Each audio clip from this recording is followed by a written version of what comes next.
Student, कैसे हैं आप सभी।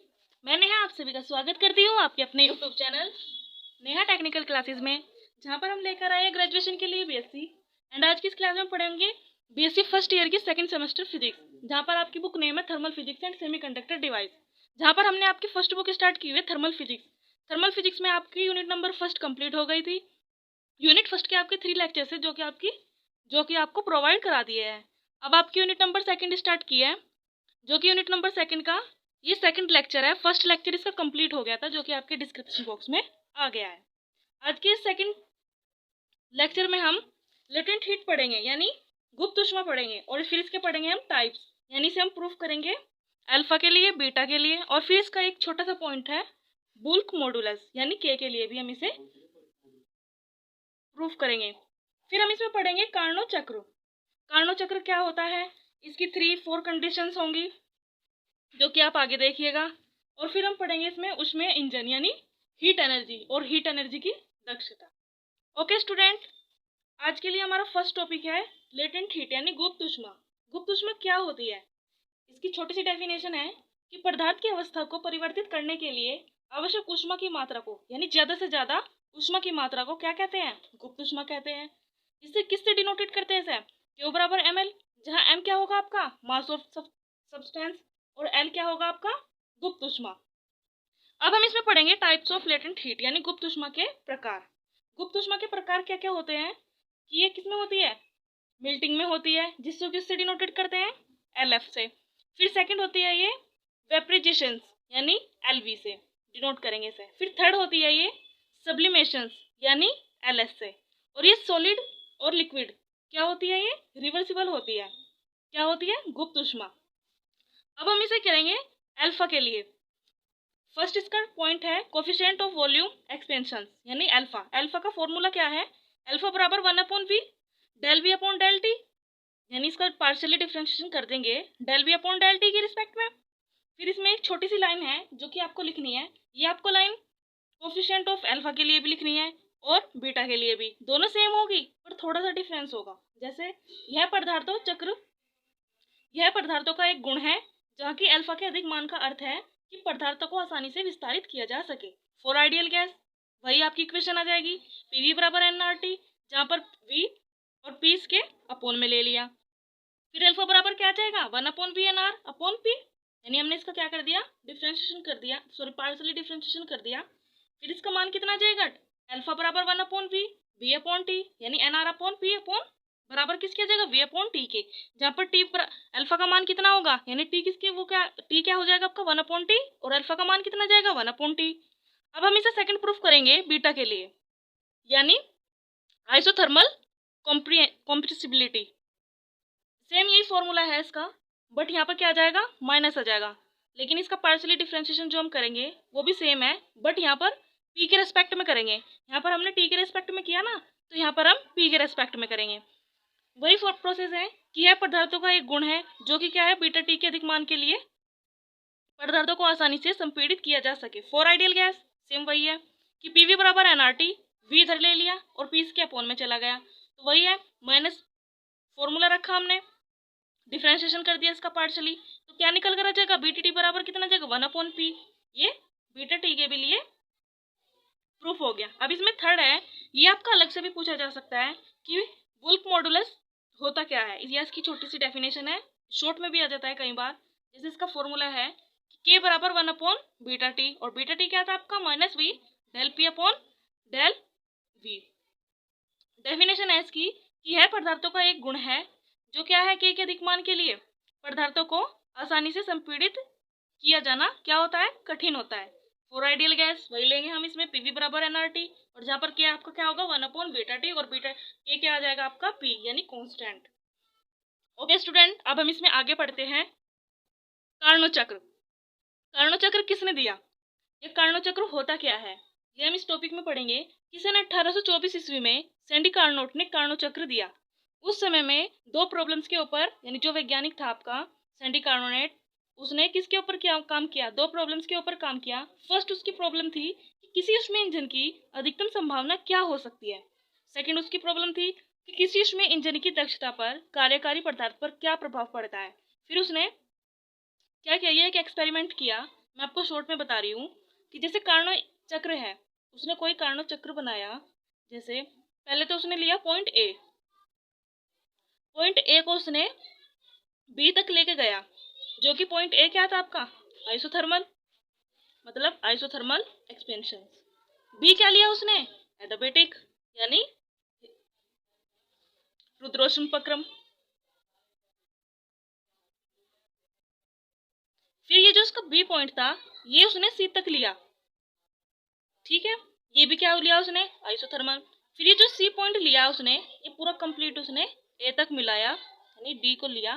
फिर डी कहाँ से कहाँ तक गया, ए तक गया। इस कार्नो चक्र में आपकी 4 इक्वेशन बनेगी, यानी फर्स्ट इसका जो पॉइंट होगा ए, उसके लिए हम छोटा डायग्राम बनाएंगे, यानी सिर्फ इतना, यानी ए से बी तक इसे दिखाएंगे। इसकी भी एक इक्वेशन बनेगी, वो हम इक्वेशन फर्स्ट मान लेंगे। फिर सेकंड इसका होगा कि हम इसे बताएंगे कि जो पॉइंट ए से बी तक गया, बी से, फिर ये बी से कहाँ तक जाएगा, सी तक जाएगा, जहां पर इसकी इक्वेशन कितनी आ जाएगी, एक और इक्वेशन बन जाएगी, यानी सेकंड इक्वेशन बन जाएगी। फिर हम इसमें लेंगे आपका थर्ड, यानी सी। सी में हमारा क्या होगा कि पहले वो ए से बी तक गया, बी से सी तक गया, और सी से वो कहाँ जाएगा, डी तक। ओके स्टूडेंट, फिर ये सबसे लास्ट में बचेगा, यानी डी आपका।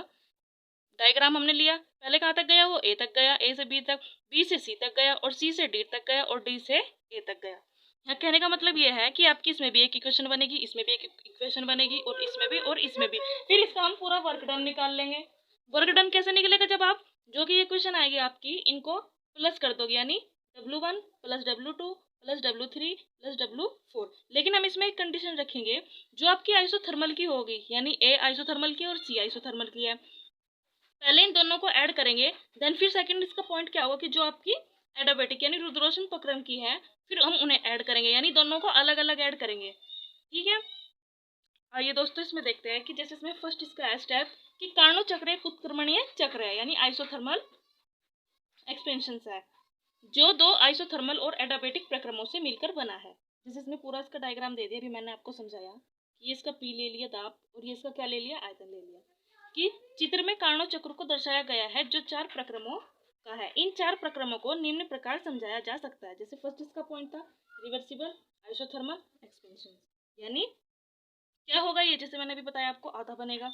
लेकिन हम इसका ए पॉइंट क्या लेंगे, P1 V1 T1, सेकंड इसका लेंगे P2 V2 T1।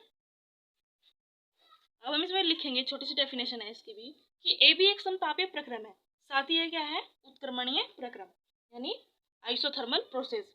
अतः डेल यू ए बी, यानी इसकी आंतरिक ऊर्जा किसके इक्वल होगी, शून्य के, जीरो के। तो इस प्रकार यह सिस्टम को दी जाने वाली, इस निकाय को मतलब दी जाने वाली ऊष्मा Q1 है, कार्य करने में प्रयुक्त होगी। कितनी होगी, हम ये तो एकदम से नहीं बता सकते, लेकिन हम इन सबको ऐड करेंगे तो हमें पता चल जाएगी। डब्ल्यू ए बी बराबर किसके होगा, Q1 बराबर NRT log n V2 upon V1। ये क्या होगी आपकी इक्वेशन फर्स्ट। सेकंड इसमें पॉइंट आएगा रिवर्सिबल एडियाबेटिक एक्सपेंशन, यानी रुद्रोष्म प्रक्रम। क्या होगा रुद्रोष्म प्रक्रम, BC। BC क्या है, एक रुद्रोष्म प्रक्रम है, इसलिए QBC बराबर क्या होगा आपके, शून्य के इक्वल होगा। अतः गैस के विस्तार के दौरान आंतरिक ऊर्जा में कमी होगी, यानी माइनस आ जाएगा, कमी का मतलब। तो इस प्रकार ताप कम हो जाएगा। जैसे डेल्टा UBC आपका कितना जाएगा, WBC बराबर NR upon gamma -1 T1 -T2 temperature होगा इसका। ये आपकी इक्वेशन क्या बन जाएगी, सेकंड बन जाएगी। फिर हम इसमें लेंगे इसका थर्ड पॉइंट, यानी रिवर्सिबल आइसोथर्मल कॉम्प्रिहेंशन। जैसे इसमें भी छोटी सी डेफिनेशन है, सी से डी तक गया ना, तो हम कह सकते हैं कि सी से डी तक एक आइसोथर्मल प्रोसेस है, जो कि क्या है, रिवर्सिबल प्रोसेस है, इसलिए डेल्टा UCD बराबर 0। अतः गैस पर किया गया कार्य, यानी कुल कार्य ऊष्मा Q2 बाहर आएगा, यानी जो उसकी ऊर्जा है ऊष्मा, वो क्या आएगी, बाहर आएगी। इसकी इक्वेशन क्या बन जाएगी, Q2 बराबर WCD बराबर NRT2। देखिए यहाँ पे हमने T1 लिया था ना, तो यहाँ पर हम क्या लेंगे, T2 log n V4 upon V3। जैसे हमने यहाँ पे लिया था V2 अपॉन V1, यहाँ पर हम लेंगे V4 अपॉन V3। ये आपकी इक्वेशन क्या बन जाएगी, ये आपकी इक्वेशन बन जाएगी इक्वेशन नंबर थर्ड। चाहे तो आप इसे पहले ले लीजिए, इसे बाद में ले लीजिए, बात एक ही है कि दोनों इक्वल ही आएंगे ये। फिर हम पढ़ेंगे रिवर्सिबल एडियाबेटिक प्रोसेस, यानी रुद्रोष्म प्रक्रम, किसके लिए, BA के लिए। पहले यहाँ से यहाँ तक गया, फिर B से C तक गया, फिर C से D तक गया, तो D से A तक भी तो आएगा ये। तब हम देख सकते हैं कि डीए एक एडियाबेटिक प्रोसेस है, जहाँ पर क्यू डीए बराबर किसके इक्वल आएगा, 0 के आएगा। अतः गैस पर किया गया कार्य इसकी आंतरिक ऊर्जा में वृद्धि करेगा, ना कि कमी करेगा। अगर कमी आता तो हम यहाँ पे माइनस लगा देते, जैसे हमने इसके पॉइंट सेकंड में लगाया है। लेकिन क्या आया यहाँ पर, इसमें क्या हुई, आंतरिक ऊर्जा में वृद्धि हुई, यानी डेल्टा यू डी ए बराबर किसके आ जाएगा, डब्ल्यू डी ए बराबर N R upon gamma -1 T2 - T1। ये आपकी क्या बन गई, इक्वेशन नंबर 4। अब हम इसमें निकालेंगे कुल कार्य, यानी W बराबर, मैंने अभी बताया ना आपको कि यदि हम कोई कार्य निकाले, किसी भी चीज का निकाले, तो उस सारे को हम क्या करेंगे, प्लस कर देंगे, ऐड कर देंगे। तो हम इसमें देख सकते हैं कि W बराबर आपका क्या है, AB, यानी W A B plus W B C plus W C D, यानी डब्ल्यू डी ए। ये देखिए डब्ल्यू डी ए। क्या करेंगे इसमें कि जैसे हमारे पास 4 में आई थी इक्वेशन, यानी W A B, W B C, W C D और डब्ल्यू डी ए। मैंने आपको बोला था कि जो रुद्रोष्म प्रक्रम है, यानी एडियाबेटिक प्रोसेस है, जैसे मैंने अभी आपको बताया कि जो आइसोथर्मल प्रोसेस है, यानी उत्क्रमणीय प्रक्रम है, और जो मैंने अभी आपको इक्वेशन नंबर सेकंड में रुद्रोष्म प्रक्रम है, यानी एडियाबेटिक प्रोसेस, उसमें आपकी इक्वेशन आपकी आई थी अलग अलग। लेकिन मैंने अभी आपको पीछे बताया कि जो हमारे पास W यानी वर्क डन जो आया इसका, उसे हम, जो आइसोथर्मल प्रोसेस है उसे हम अलग अलग डिवाइड करेंगे, यानी प्लस करेंगे, और जो एडियाबेटिक है उसे हम अलग अलग करेंगे ऐड। जब हम इनको ऐड करेंगे तो इसकी फर्स्ट इक्वेशन क्या आ जाएगी आपकी, यानी W बराबर किसकी आ जाएगा, NRT, यानी हम इसे प्लस करेंगे, ऐड करेंगे, NRT1 log n। आपको कुछ नहीं करना, बस सिर्फ यहाँ पे प्लस का चिन्ह लगाना, और दूसरी इक्वेशन आपको लिख देनी है। ये इक्वेशन फर्स्ट थी और ये इक्वेशन सेकंड थी, तो हमने सेम लिख दी। सेकंड आपकी थी रुद्रोष्म प्रक्रम वाली, वो भी हमने ऐसे ही करी, बस यहाँ पर क्या कर दिया, हमने माइनस लगा कर लिख दी इक्वेशन। ठीक है स्टूडेंट, ये हमारी इक्वेशन क्या बन गई, 5 बन गई, और ये हमारी इक्वेशन बन गई सेकंड 6 बन गई। लेकिन हम एक चीज देख सकते हैं कि डब्ल्यू बी सी बराबर किसके हो गए, माइनस डब्ल्यू डी ए के, यानी जो हमारा पहले इक्वेशन थी डब्ल्यू ए बी बराबर किसके थी, डब्ल्यू सी डी के। लेकिन इसमें जो उसका जो एडियाबेटिक प्रोसेस था डब्ल्यू डी सी, जैसे मैंने अभी आपको बताया कि डब्ल्यू ए बी बराबर किसके होगा, डब्ल्यू सी डी के। लेकिन एडियाबेटिक प्रोसेस में आपका उल्टा प्रोसेस होगा, यानी डब्ल्यू बी सी बराबर किसके होगा, माइनस डब्ल्यू डी ए के। सेम वही प्रोसेस, उल्टा प्रोसेस होगा इसमें, तो वही मैंने यहाँ पे लिख दिया। ये आपकी इक्वेशन बन गई 6 के। अब हम करेंगे इसको डिवाइड करेंगे। अब हम देख सकते हैं कि इक्वेशन जो आपकी फर्स्ट आई थी पीछे और इक्वेशन थर्ड आई थी सेम थी, आइसोथर्मल प्रोसेस की थी, तो हम उन्हें क्या रख देंगे, डिवाइड कर देंगे एक दूसरे से। तो हमारे पास Q1/Q2 आ जाएगा और T1/T2 यानी टेम्परेचर, तो बराबर किसके हो गए ये, log n V2 minus log V2/V1 और log V4/V3। अब हम इसमें देख सकते हैं जब हमने इक्वेशन नंबर 1 और 3 को डिवाइड किया तो हमारे पास इक्वेशन 7 निकल कर आ गई। यदि हम सेम वही करें BC और DA में, यानी इक्वेशन नंबर सेकंड और 4 में, अगर उनसे भी हम डिवाइड करें तो हमारे पास क्या निकल कर आ जाएगा, तो हमारे पास निकल कर आ जाएगा जो हमारा ये प्रोसेस है, यानी रुद्रोष्म प्रक्रम, तो हम इसे क्या रखेंगे, इक्वल रख देंगे।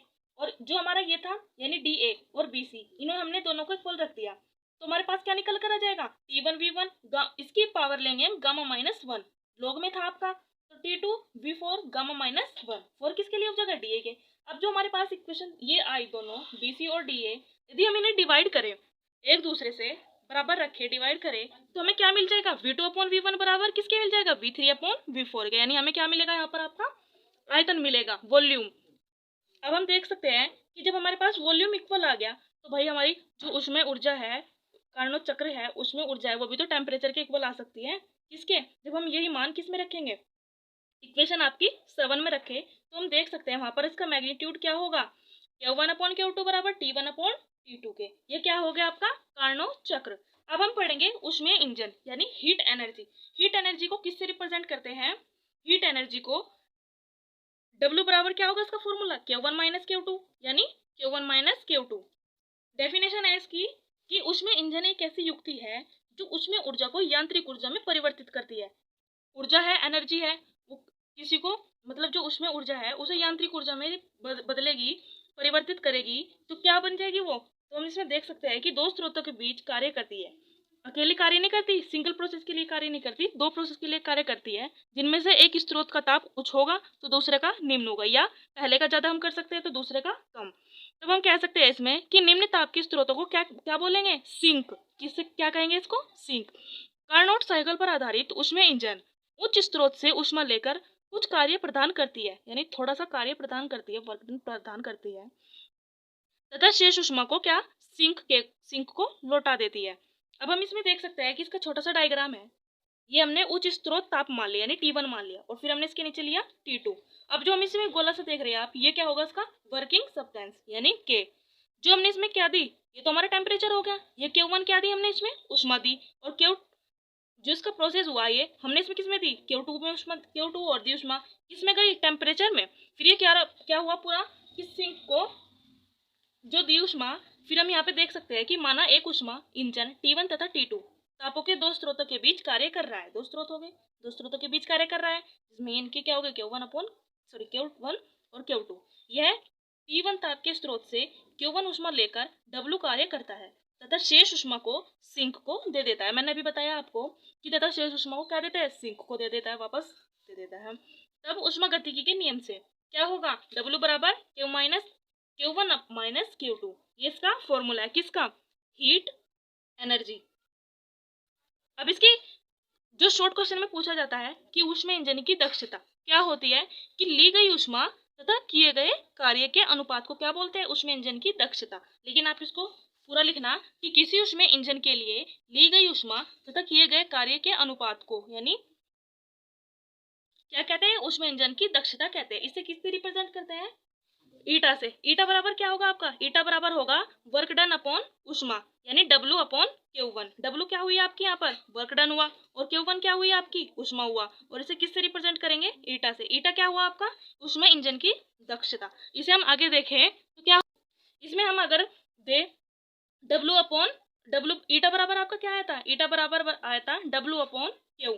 अगर हम W को ले, अभी मैंने पीछे पढ़ा उष्मागतिकी का प्रथम नियम से यानी उष्मागतिकी के नियम से क्या हुआ, W बराबर क्या था आपका, W बराबर था Q1 माइनस Q2।